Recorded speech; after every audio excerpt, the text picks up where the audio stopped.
오늘 우리에게 주신 하나님 말씀, 지난주에 이어서 빌립보서 한 번 더 봅니다. 빌립보서 3장 12절에서 16절 말씀을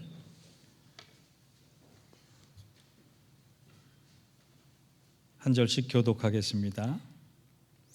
내가 이미 얻었다 함도 아니요 온전히 이루었다 함도 아니라 오직 내가 그리스도 예수께 잡힌 바 된 그것을 잡으려고 달려가노라. 형제들아, 나는 아직 내가 잡은 줄로 여기지 아니하고 오직 한 일, 즉 뒤에 있는 것은 잊어버리고 앞에 있는 것을 잡으려고 표대를 향하여 그리스도 예수 안에서 하나님이 위에서 부르신 부름의 상을 위하여 달려가노라. 그러므로 누구든지 우리 온전히 이룬 자들은 이렇게 생각할지니 만일 어떤 일에 너희가 달리 생각하면 하나님이 이것도 너희에게 나타내시리라. 같이 읽겠습니다. 오직 우리가 어디까지 이르렀든지 그대로 행할 것이라. 아멘. 이는 하나님 말씀입니다. 12월 대림절 기간을 보내면서 우리 각자에게 한 가지씩 좀 진지한 질문을 해볼 필요가 있습니다. 그 질문은 지금 나는 무엇에 붙잡혀 살고 있는가라고 하는 질문이에요.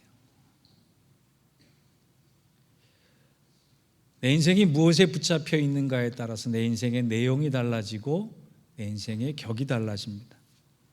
사람들은 보통 제가 보기에 네 가지 사슬에 묶여서 자유롭지 못한 것 같아요. 네 가지 사슬만 아니면 우리는 참 자유로울 것 같은데 네 가지 사슬이 우리를 꽁꽁 묶어놔서 얼마나 부자연스럽고 불편한 삶을 사는지 모릅니다. 그 네 가지가 뭐냐? 죄, 욕망, 과거, 그리고 세상의 길입니다. 매여 있는 것 같지 않지만 우리는 이곳에 굉장히 튼튼한 밧줄에 매인 것처럼 매여 있어요. 죄책감, 욕심, 상처와 과거, 아픔, 그리고 세상의 방법과 길이 나를 꽁꽁 묶어서 내가 자유롭지 못한 거예요. 고든 맥도날드 목사가 쓴 내면 세계의 질서와 영적 성장이라고 하는 책이 있는데 이 책이 아주 명작입니다. 좀 어려운 듯 하지만 그 내용은 아주 대단히 깊이가 있는 내용이어서 꼭 여러분 그리스도인이라면 한 번쯤은 읽어봤으면 하는 책입니다. 그 책을 보면 세상에 이 마음이 묶인 사람들을 뭐라고 얘기하느냐? 쫓기는 인생이다, 이렇게 얘기를 합니다. 여러분, 쫓기는 인생이에요? 쫓아가는 인생이에요? 뒤따라오는 인생이에요? 앞서가는 인생이에요?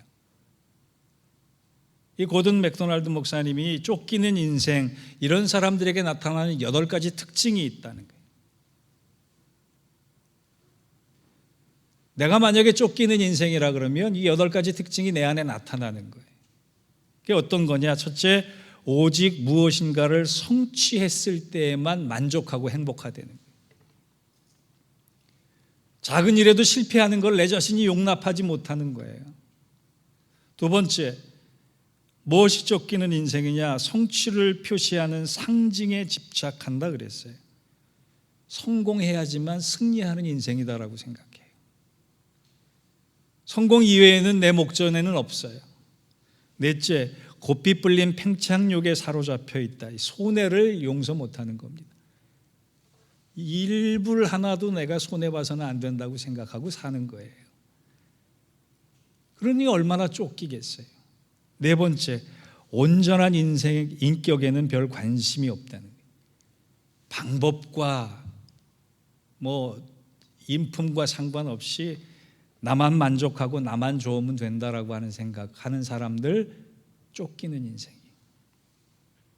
다섯째 특징이 다른 사람에겐 무관심하고, 여섯째 특징이 경쟁심이 심하고, 일곱 번째 특징이 분노가 숨어 있고, 마지막 8번째 특징이 중요한 거예요.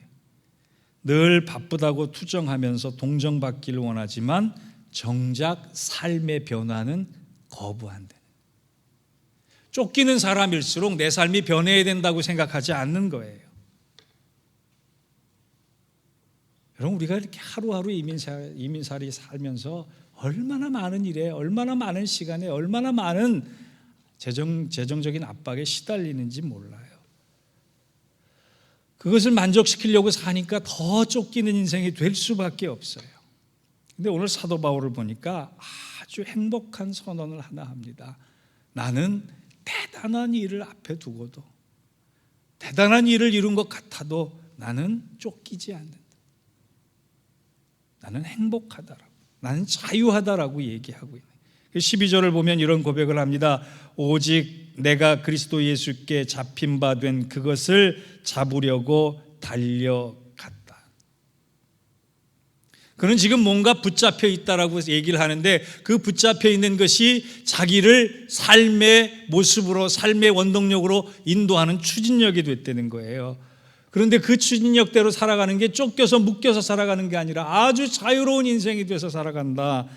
왜? 나는 다른 것이 아니라 예수께 붙잡혀 있기 때문에 그렇다는 거예요. 죄도 아니고 욕망도 아니고 과거도 아니고 세상의 길도 아니라 나는 예수께 붙잡혀 있기 때문에 그렇게 살아갈 수 있다는 거예요. 여러분, 세상에서 제일 행복한 사람이 누군지 아세요? 예수께 붙잡힌 사람. 목회를 해보니까 그것이 맞는 답이에요. 세상에 많은 것을 이룬 사람도 봤습니다. 세상에 많은 것을 가진 사람도 봤습니다. 세상에 많은 것을 쫓아가는 사람도 봤습니다. 그런데 그 사람보다 행복한 사람은 가진 것이 없어도, 이룬 것이 없어도, 누리는 것이 없어도 예수께 붙잡혀 있는 그 순간, 그 마음, 그 삶이야말로 행복하고 감사하다라고 하는 고백을 수없이 듣게 됩니다. 여러분, 예수께 붙잡힌 것이 가장 행복하다라고 인정할 수 있는 게 뭐예요? 믿음이에요. 저는 예수님의 손에 붙잡힌 사람을 다른 말로 표현하라 그러면 사명을 아는 사람, 사명을 가진 사람, 사명을 위해 달려가는 사람이다, 이렇게 표현하고 싶어요. 예수께 붙잡힌 사람은 그 전에 보이지 않던 것들이 보여요. 내가 왜 살아야 하나, 어떤 길로 가야 하나, 어떤 방법으로 살아야 하나라고 하는 것을 너무나 극명하게 보게 되기 때문에 그렇습니다. 이것을 사도 바울이 발견하고 나서 사도행전 20장 24절에 이런 고백을 합니다. 내가 달려갈 길과 주 예수께 받은 사명, 곧 하나님의 은혜의 복음을 증언한 일을 마치려면 하면은 나의 생명을 조금도 귀한 것으로 여기지 아니하노라. 예수께 붙잡히고 나니까 그전에는 욕망, 과거, 율법, 죄, 세상의 길로 묶여있던 내가 뭔가 한 가지를 발견하게 됐는데, 그것이 뭐냐? 내가 달려갈 길을 알게 됐고 주 예수께 받은 사명을 가지고 그 길을 가게 됐는데, 그 길에는 한치의 후회도 없다. 어제 저희 아내가 저에게 그런 거 물어보더라고요. 목사 된 거 후회한 적이 없느냐 그랬는데, 선뜻 뭐라고 대답했겠어요? 아무리 부부 사이지만요, 교과서적인 대답밖에는 못하겠더라고요. 목사 된 것을 후회하면 지난 세월이 다 부정이 되는 거 아니에요. 목사 된 것을 후회 안 한다고 대답하면 진실일까 스스로 자문하게 되는데, 여러분, 예수 믿고 살아온 지난 날을 돌이켜보시면 후회스럽습니까? 기쁘고 감사합니까? 근데 기쁘고 감사하려면 우리 삶이 그렇게 넉넉하지 않아요. 그래도 예수 믿는다면, 그래도 직분을 가진다면, 그래도 사명을 가졌다면 사도 바울의 고백쯤은 한번 우리 하고 죽어야 되지 않겠습니까? 내가 달려갈 길과 주 예수께 받은 사명, 곧 하나님의 은혜의 복음을 증언하는 일을 마치려 하면은 나의 생명을 조금도 귀한 것으로 여기지 아니했다. 전혀 후회되지 않는 길을 걸어갔다. 그것을 사명의 길이라 이렇게 얘기할 수 있다. 바라기는 2019년 대림절을 보내면서 주님 한 번 만나고 주님 한 번 접촉하고 주님에 의해서 여러분의 삶이 나는 이 예수 믿은 길이, 예수 믿고 달려온 길이, 예수를 향해 달려간 사명의 길이 전혀 아무것도 후회스럽지 않았다 고백할 수 있는 우리 믿음의 공동체 되기를 주의 이름으로 축원합니다. 그러려면 여러분 오늘 세 가지를 하셨으면 좋겠어요. 첫째, 내 삶의 주인을 바꾸는 거예요. 신앙생활을 한마디로 정의하면 내 삶의 주인을 바꾸는 거예요. 내가 주인 돼서 살아왔던 그 나에 대한 소유권과 나에 대한 관리권을 삶의 주인을 제자로 찾아서 그분께 돌려드리는 거예요. 그러면 그분이 다 책임지신다. 우리 그거 못하니까 자꾸 실족하는 거예요. 우리 그거 못하니까 자꾸 넘어지는 거예요.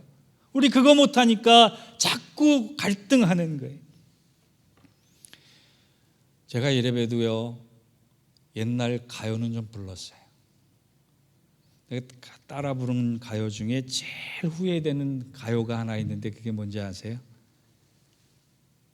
내 인생은 나의 것, 내 인생은 나의 것. 그 가요 아세요? 여자 가수가 불렀잖아요. 내가 가사를 보니까요, 내 인생은 나의 것, 내 인생은 나의 것, 그냥 나에게 맡겨주세요. 내 인생은 나의 것, 내 인생은 나의 것, 내 인생 나는 모든 것 책임질 수 있어요. 이 가사를 보니까 이거 따라 부른 제가 후회가 되더란 말이에요. 여러분 실제로 그렇습니까? 여러분 인생 스스로 책임질 수 있어요? 여러분의 인생 여러분 스스로 만들어갈 수 있어요? 여러분 스스로 노력한다고 성공이 보장됩니까? 나를 잘 다스리고 관리할 수 있습니까? 아니에요. 밥 먹다가 입술을 깨물기도 하고 혀를 깨물기도 합니다. 고기가 부족해서 그럴 수도 있고 단백질이 부족해서 그럴 수도 있어요. 그런데요, 평생 밥 먹으면서 평생 음식 받아들이면서 내 혀 한 끗 하나 다스릴 수 없는 게 우리 인생이에요. 요만한 혀 한 치도 다스리지 못하는 우리 인생이 어떻게 내 삶을 책임지고 어떻게 내가 삶의 주인 된다라고 얘기할 수 있겠어요? 사도 바울이 이렇게 후회 없는 인생을 살아가는 거는요, 내 생명의 주인이 이제 나여서 주님으로 바뀌었음을 그가 고백하는 순간부터 후회하지 않게 되는 거예요. 13절을 한번 보겠습니다. 사도 바울이 그 후회하지 않는 이 방법을 우리에게 알려주는데요. 13절 같이 한번 읽어볼까요? 시작. 형제들아, 나는 아직 내가 잡은 줄로 여기지 아니하고 오직 한 일, 즉 뒤에 있는 것은 잊어버리고 앞에 있는 것을 잡으려고. 여기 보면 두 개의 부정과 한 개의 긍정이 나타납니다. 두 개의 부정은요, 잡은 줄로 여기지 아니했다라고 하는 거예요. 내가 뭔가 이루었다 생각하지 않겠다라고 하는 거예요. 잊어버리고 지난번 나를 누르고 있는, 지난 시간 나를 매이고 있는 모든 것들에 대해서 내가 망각하고 버리겠다라고. 그리고 나서 한 개의 긍정을 합니다. 앞에 있는 것을 잡으려고. 두 개를 버렸기에 오로지 가치 있고 의미 있는 한 가지를 붙잡을 수 있었다는. 제가 읽은 책 중에 재미있는 책이 하나 있는데 아무것도 버리지 못 버리는 사람이라고 하는 캐런 캥스턴의 책이 있는데요. 여기 보면 저장 강박이라는 게 나와요. 언젠가 요거 요긴하게 쓸 때가 있을 거야 그러면서 버리지 못하고 쌓아두는 사람이 있어요. 저도 좀 그런 편인데, 또 책에 대해서만큼은 그런 편인데요. 간혹 한 20년 넘은 책들을 보면 이제 글자가 작아서 안 보여요. 여러분 사는 집에 쌓아두신 거 많죠? 거라지에도 많고 창고에도 많고 차에도 많지요. 그가 삶을 행복하게 하려면 버려라라고 얘기해요. 저는 버리는 것 중에 가장 먼저 버려야 될 것이 잡동사니 많은 우리 마음이라고 생각해요. 지난 과거의 시행착오, 죄, 욕망, 방법, 세상의 방법, 길 다 버리고 새 출발을 해야 돼. 2개를 부정하고 1개를 긍정하고, 내가 내 방식대로 살 때 가장 행복할 수 있다라고 하는 것을 버리고, 내가 이런 곳에 도취되어 있는 내 길을 버리고 오직 내 앞에 새롭게 보여진 것을 붙잡으려고 하는 1개의 긍정을 할 때 우리는 후회하지 않는 인생을 살아갈 수 있을 것입니다. 주님 붙잡지 않으면 불행해집니다. 상황이 어떻든 조건이 어떻든 여러분의 시간이 어떻든 간에 다른 것 2개를 버리고 오직 하나를 얻을 수 있는 이 대림절기가 돼서 그 주님 한 분 때문에 행복해질 수 있는 우리 예인교회 되기를 주의 이름으로 축원합니다. 2번째, 사명을 위해서요. 그렇다면 내 삶의 주인을 바꿨으면 그 다음에 내 삶의 방향을 바꾸는 거예요. 우리 몇 주가 되면 한 살씩 더 먹어가지요. 사람이 나이가 들어간다라고 하는 증거가 몇 가지가 있다 그래요. 나이가 들어가는 증거가, 첫째는 훌륭한 사람을 봤는데, 워너비를 봤는데 나도 저런 사람처럼 되고 싶다라고 생각을 하면 나이가 아직 덜 든 거예요. 그런데 우리 아이가 저 사람 닮았으면 좋겠다 이런 생각이 먼저 들면 나이가 든 거라는 거예요. 2번째, 배우자가 옆에서 갑자기 사랑해라고 얘기하면 옛날에는 참 기분이 좋았는데 지금은 바로 나 돈 없어 라고 하는 반응이 나가면 나이가 들었다는 거예요. 3번째는 자꾸 어렸을 때 먹던 음식이 먹고 싶어지면 나이가 들어갔다는 거예요. 4번째는 옛날 얘기를 너무 자주 반복하게 되거나 했던 얘기를 또 하게 되면 나이 들어감의 증거라는 거예요. 또 하나가 있는데 그게 뭐냐, 옛날에는 죽는 것이 무서웠는데 이제는 사는 것이 무서워지면 분명히 나이 든 거라 그래요. 네, 여러분, 나이 드는 것과 나이를 먹는 것에 차이가 있다고 구별합니다. 나이가 드는 것은 노화되는 거예요. 자연스럽게 늙어감이에요. 그런데 이것은 세월에 대해서 피동적이 되는 거예요.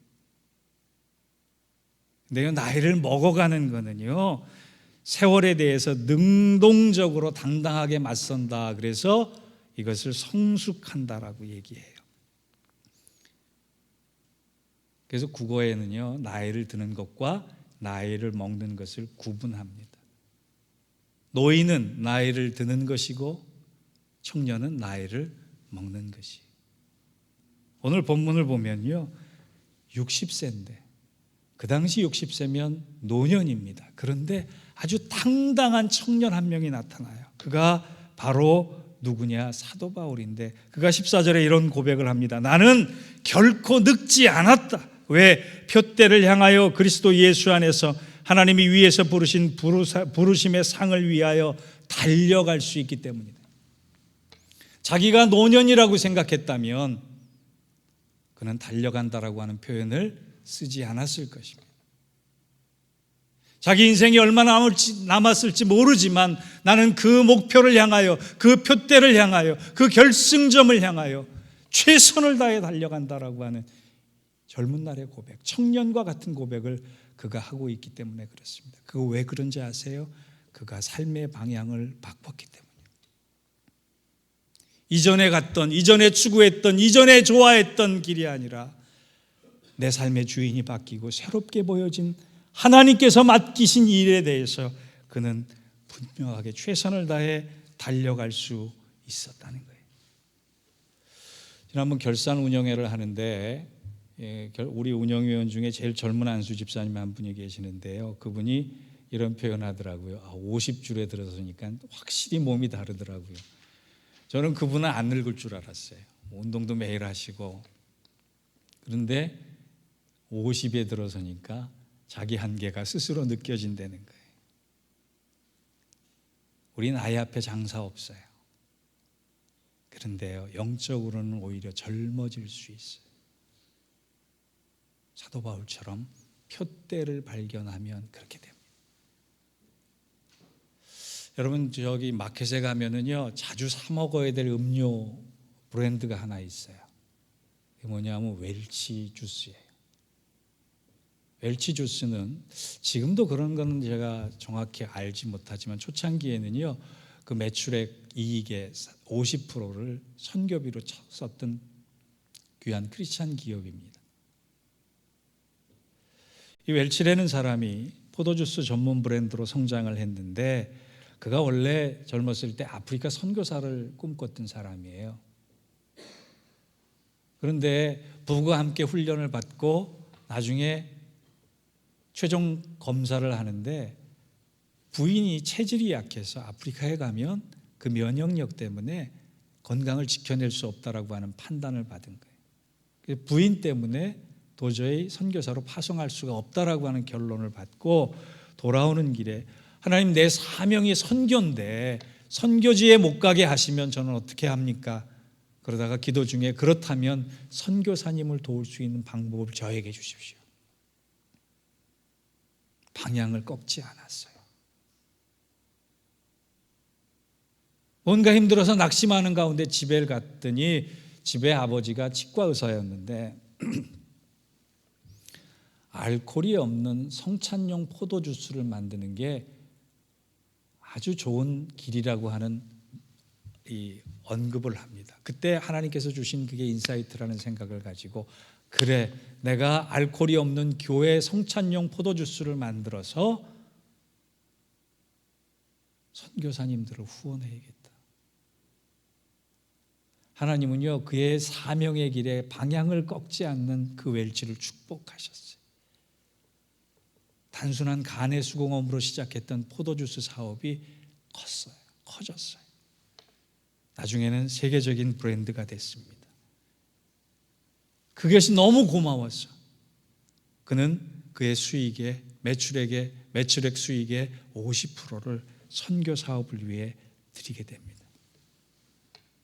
오늘부터 꿈꾸세요. 여러분, 삶의 방향, 하나님 기뻐하시는 길, 하나님 원하시는 길이 무엇인가를 생각하고 찾고 구해서 그것이 여러분의 인생의 방향이 되기를 원합니다. 그럴 때 하나님은 승리하게 하시고 하나님은 여러분을 축복해 주실 것입니다. 목적이 분명하지 않고 방향이 분명하지 않기 때문에 우리는 흔들릴 수밖에 없는 거예요. 오늘 말씀을 듣고 여러분의 인생의 방향과 여러분의 인생의 표대가 분명해질 수 있는 말씀의 역사가 여러분 안에 있기를 주의 이름으로 축원합니다. 마지막 세 번째로, 이제 주인을 바꿨고 방향을 바꿨으면 한 가지 더 바꿀 일이 있어요. 그게 뭐냐? 삶의 태도라는 거예요. 방향이 잡혔으면 그 다음에 한 가지 꼭 바꿔야 할 것은 나의 믿음의 태도, 삶의 태도입니다. 존 맥스웰 태도라는 책에서 이런 글을 썼어요. 아주 들을만합니다. 태도는 자신의 가장 큰 미천이 될 수도 있고 반대로 자신을 억누르는 빛이 될 수도 있다. 태도는 당신을 성공시킬 수도 있고 당신을 파멸시킬 수도 있다. 태도는 당신을 하늘 위로 훨훨 날게 만들 수도 있고 당신을 추락시킬 수도 있다.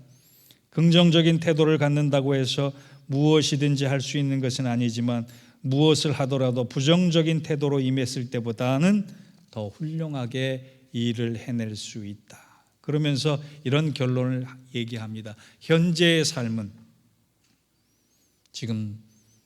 지금까지의 당신의 태도에 의해서 결정된 것이다.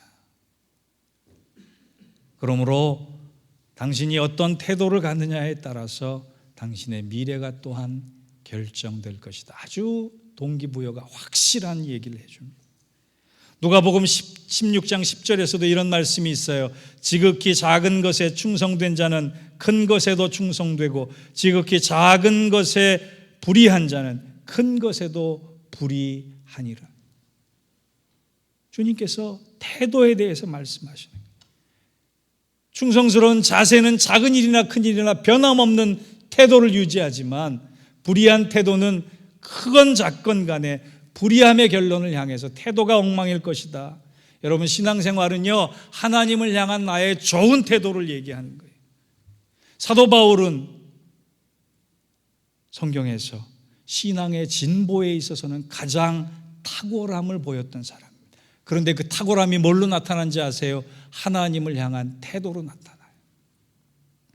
우리의 신앙이 성장 안 되는 것은 무엇인 줄 아세요? 다른 것이 아니라 하나님을 향한 나의 태도가 달라진다는 거예요.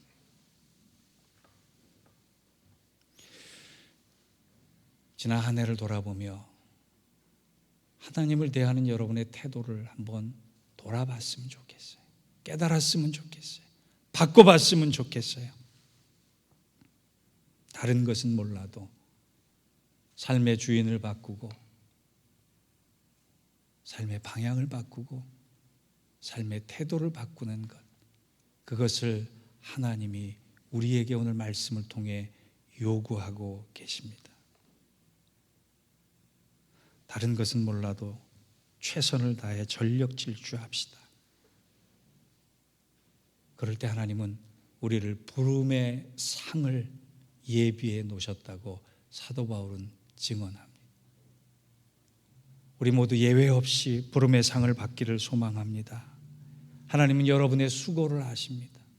하나님은 여러분의 최선의 노력을 아십니다. 여러분의 눈물을 아십니다. 여러분이 가져왔던 길과 방향을 아십니다. 그 모든 것을 품으시고 모든 결론에 부름의 상을 주실 것입니다. 부름 받으셨습니까? 사명 앞에 서 계십니까? 오늘 삶의 전환을 이루고 하나님 앞에 새로운 사명의 길을 향하여 나아갈 수 있는 저와 여러분, 새로운 출발의 축복이 있기를 주의 이름으로 축원합니다. 기도하겠습니다. 하나님, 감사합니다. 하나님 앞에 최선을 다해서 살아왔는지 한번 돌아봅니다.